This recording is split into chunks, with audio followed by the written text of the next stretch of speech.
The Nigeria Customs Service plan auction after 2-week ultimatum.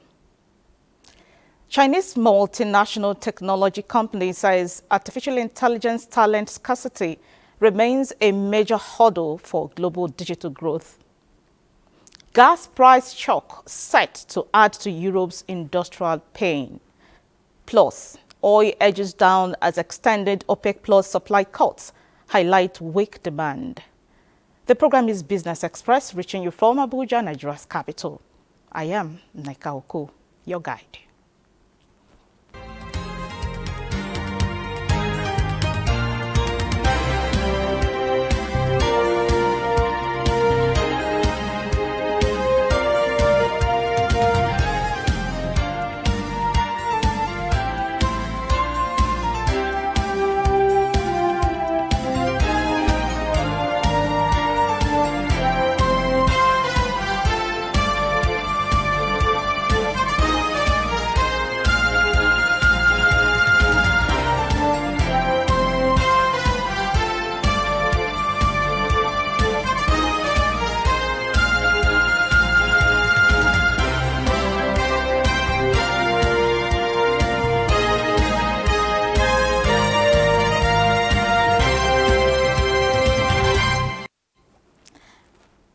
Welcome to the program.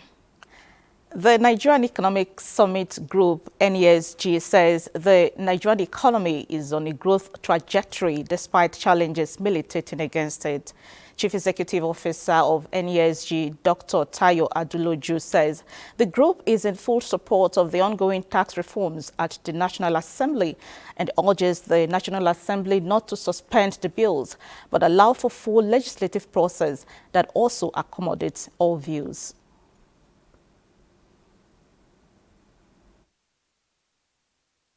Behind it. Are they perfect? No.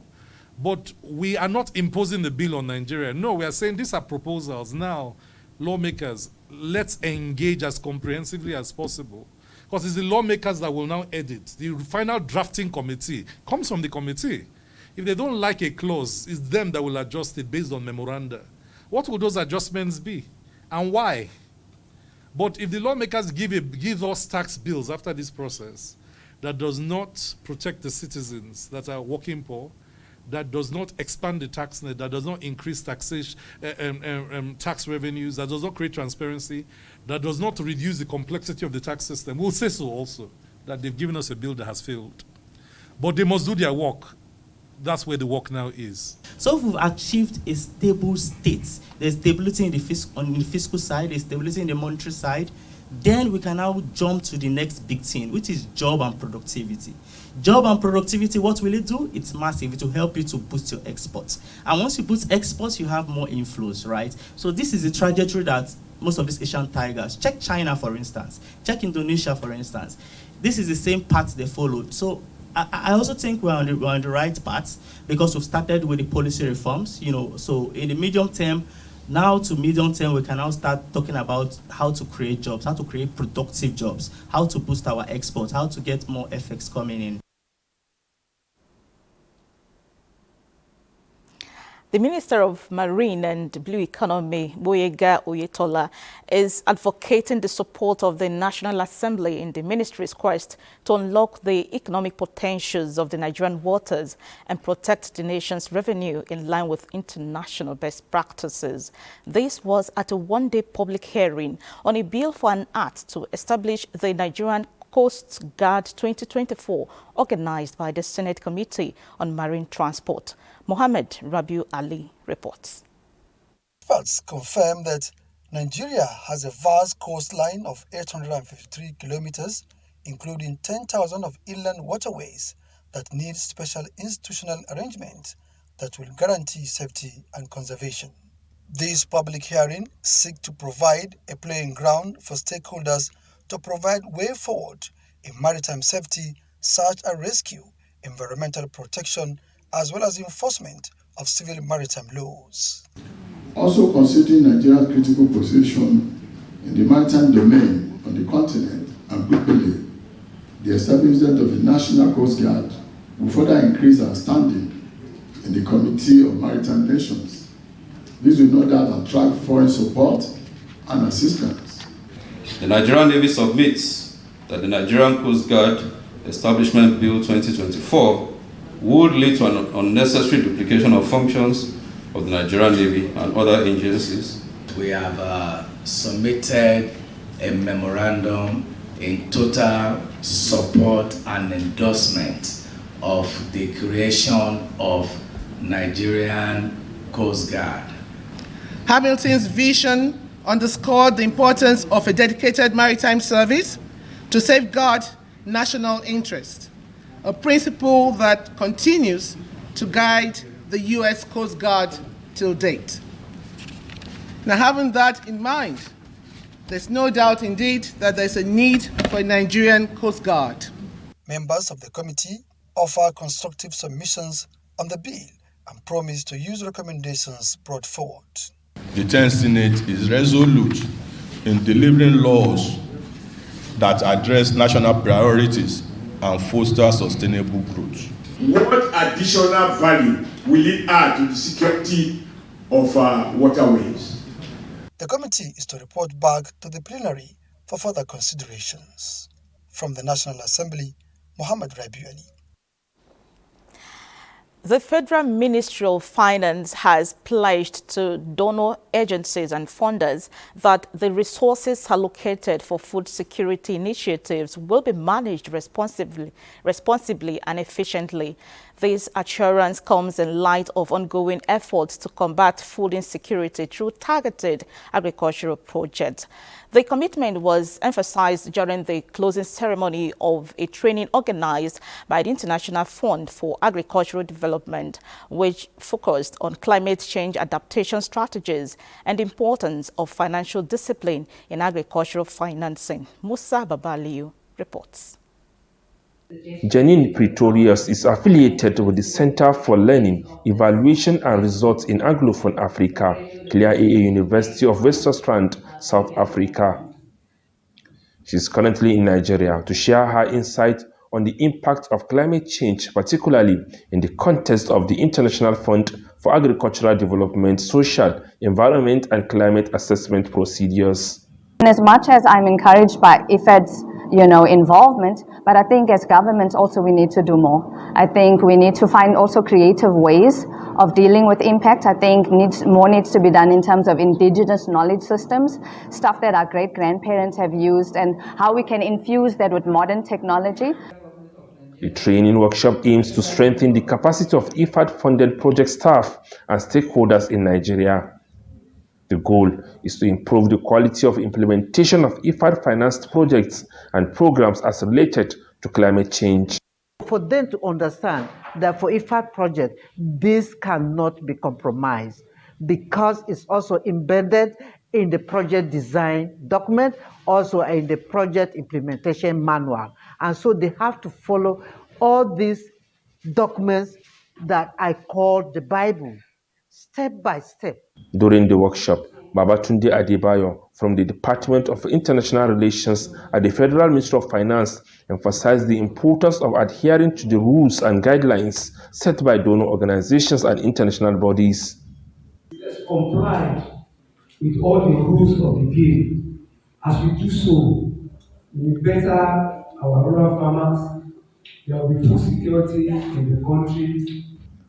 Participants expressed commitment to scaling down learning to grassroots levels by extending the outcomes of the training to state-level decision makers and farmers' organizations.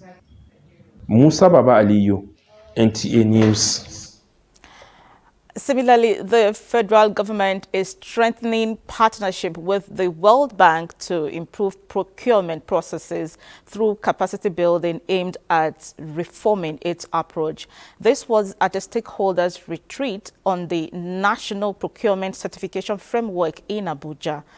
Bosede Ebel Amos reports that the initiative is to enhance digital technologies and leverage on digital economy with focus on establishing benchmarks, standards, and skills required for a potential body of procurement professionals, as well as pioneer qualifications and training regime to support future development. Projects and processes and goals.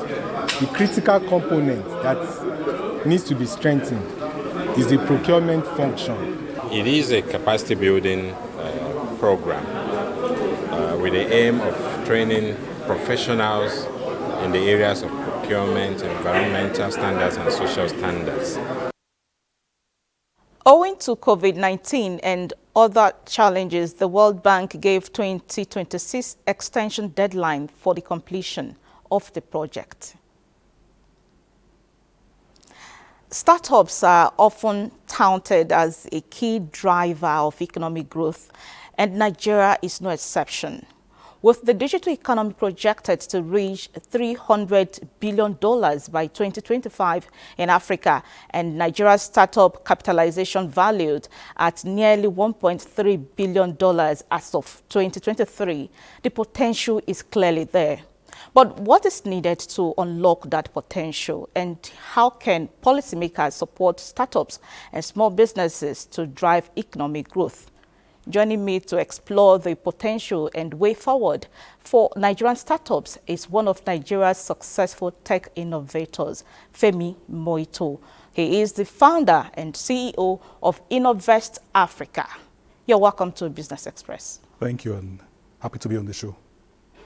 Great. Nigeria's economy, like many others, is struggling for stability. Amid all that, what kind of solutions are Nigerian startups bringing to the table? I think if you look at the trajectory all over the world, startups have been the most innovative part of the economy. They have driven up valuations. You know, these are companies that would start, and in under 10 years, you can get to $1 billion valuation. So startups they are crucial to economic growth and development. Great. We all know that if you take unicorns in Africa, Nigeria being Africa's largest economy is still struggling in this space despite the many talents in the country. What is that magic wand needed to excel, particularly on the global scale? So let me introduce my organization, which is Innovest Africa. And at Innovest Africa, we back visionary startups, visionary founders of African descent who are building solutions for the continent. One of the things that we try to do, and which we saw lacking, and we decided to use as our focus area, is to pair startups with global investors. It's critical that startups and their founders understand what the investors want, particularly since most of the funding comes from the US, particularly. I mean, they're the biggest investor networks in the world. So startups need to understand how investors invest, what they want to see, traction, revenue models, the market potential, and then they are able to speak to these things. There's so much funding to be unlocked, but it's like a marriage between the founders and the investors. So this is the gap that I think we have in the Nigerian market, and I'll say much of Africa, and this is where we want to sit and solve. All right. You've worked with numerous startups through Innovest Africa. What are some common challenges that these startups face? Startup founders, first of all, let me say, are one of the most brilliant people that I've met. They are innovative. They're always looking for solutions to tackle the problems we have. We can see how Africa leapfrogged fintech, for example. We didn't go through the whole credit card system. We just leapfrogged from cash to a digital payment models. Those are the kind of innovations that we've seen with founders. So founders are brilliant. I'll give it to them. I would say the biggest challenge is, from my point of view, are two things. One, access to funding, because no matter how brilliant you are, no matter how fantastic your idea is, if you don't have the funding that will take you to the next level, then, I mean, you are kind of handicapped. Also, I think startups, particularly in their early stages, they need a lot of hand-holding, addressing the right problems, spending on the right things, The hand-holding part is something that we don't do too well, and this might just be my opinion, but I think, governance, when I talk about hand-holding, I'm talking about it more holistically, not just sitting on your board, but governance, guidance, mentorship, access to global mentors that can guide you. They've also built successful companies. I mean, let me give you an example. You are building a social media startup, and then you have access to Mark Zuckerberg to guide you. Think about how successful you can become real quick. Okay, yeah, funding is an issue, I agree with you. But what about creating an ecosystem that can attract investors and provide startups with the resources they need to grow? The Nigerian ecosystem is actually very, it's budding. I don't want to say it's not fully matured, but I would say it's budding. I think there's room for more collaboration, and that's also something that we try to do very well. For example, I didn't mention this, but we're US-based, we're a Houston-based organization. But when we come to Nigeria to work, we work with the local ecosystem on ground. So the ecosystem needs to mature a little more. There should be incubators who are just grooming these startups from their ideation phases to, to the next steps. And then we come in as accelerators. We review their business models, review their revenue models, review their pitches, try to pair them to investors. And then people are also coming in at maybe like, the VC stage where they're investing like $10 to $100 million. And then, so it's the whole ecosystem. The ecosystem is budding. I will give them a lot of credit. They've done a lot of good work, and I don't want to mention names, but there's so many fantastic people out there doing awesome stuff. We just need to mature a little more, and once we get to that maturing stage, we'll unlock the potential that Nigeria has. Okay, experts have always emphasized the need for sustained policy support for startups and small businesses. What specific policies or initiatives would you like to see implemented to support Nigeria's startup ecosystem? I would say the Startup Act is fantastic. I mean, if you go through that, if you go through it, deep dive into it, you'll see there's so much initiative that's been, given to the startups. Lagos State is doing a fantastic job. I know Plateau State is trying to draft something. So the state governments are, even on their level, they're trying to adopt the bills into their states. And I think this is what will unlock the real value of it. I'll be a little, take a contrary view to something that I see prevalent. I see too much of trainings versus spending the money on the startups themselves. All the money we use for programs and initiatives, why don't you direct it more to the startups? An investment of 30 million naira, for example, can go a long way in taking the startup to the next level. But we always have it repeated events and programs and trainings. Let's channel those funding to the startups themselves. Pick the winners, back them, sit on their boards, guide them, direct them. Expose them to investor networks, expose them to the market, and you will see a whole lot more growth than we are seeing right now. Where is the place of mentorship and guidance in all of this? That for me is almost as important as funding. I don't know. I mean, in my opinion, it's very important because founders are. I mean, if you're an entrepreneur, it's really you learn on the job, you learn as you go. So founders need mentors. They don't even realize how much they do, but a mentor is worth more than gold to an early stage founder. They can coach you. They can unlock doors for you. They can show you what you're not seeing. Sometimes it can be very channel viewed, very tunnel viewed, and those are the kind of things that a mentor can help you unlock. These are people who are experienced, they've had successes in their own areas of business and expertise, and they can really help founders to unlock the challenges that they face. I was also speaking to a founder very, very recently, and the founder was talking about the founder's journey being a very lonely journey, that you don't have people to talk to. Founders are usually very visionary, so many times there's nobody to talk to them. Nobody understands the vision that they carry. With a mentor, that's someone you can talk to. That's someone that understands what you're trying to do. That's someone that has walked a mile in your own shoes, or at least similar shoes. So that's the value that a mentor can bring to a founder. Okay, tell us about your vision of accelerating 5,000 indigenous startups by 2030, and how is that going? I would correct and say 5,000 African. Okay. African-founded startups. So the work we do is we do work all over the globe. We work in the UK, we work in the US, we work in Nigeria. Obviously, I'm Nigeria, so there's a soft spot for Nigeria. And I think if we succeed in Nigeria, we would succeed everywhere else. We have programs in Ghana, we have programs in South Africa in Q2 next year. So I think we're doing well. We are taking it one step at a time. It's a marathon, it's not a sprint. But the joy would be looking back in, say, 5 years' time and actually seeing that we're able to accomplish our vision. We do accelerator programs where we train, very short training, 8 weeks, and very mentor-driven training, by the way. We don't go through any academic type of training with the founders. we pair them with mentors who would actually help them, through their journey.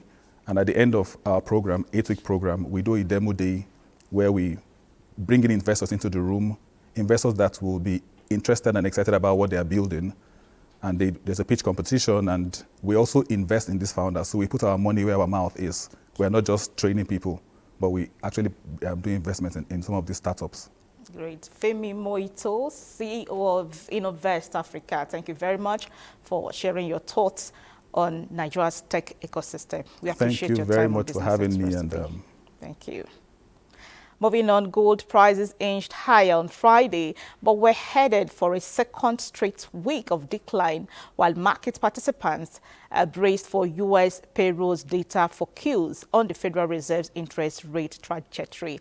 Let's now see how other commodities are trading.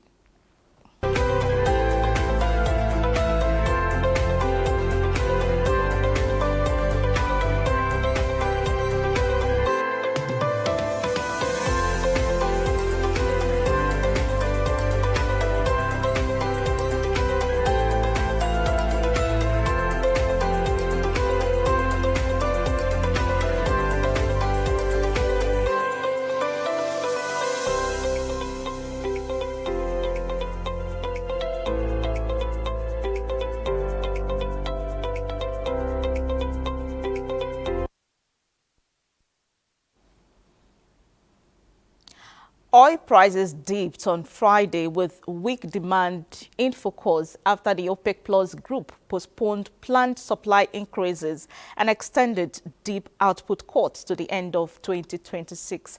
Brent crude futures were down 20 cents to $71.89 per barrel, while U.S. West Texas Intermediate WTI crude futures were down 14 cents to $68.16 per barrel. For the week, Brent was on track to fall 1.5%, while WTI was on course for a 0.2% gain. The Organization of Petroleum Exporting Countries and its allies on Thursday pushed back the start of oil output prices by 3 months until April and extended the full unwinding of cuts by a year until the end of 2026.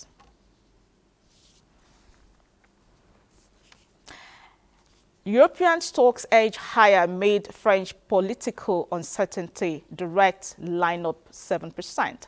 Let's join Maria Zakari for more on Global Market Update. Asia markets, South Africa released its third quarter revised GDP, which showed the economy expanded by 0.1% quarter-on-quarter and 1.5% on an annual basis, unchanged from advanced estimates.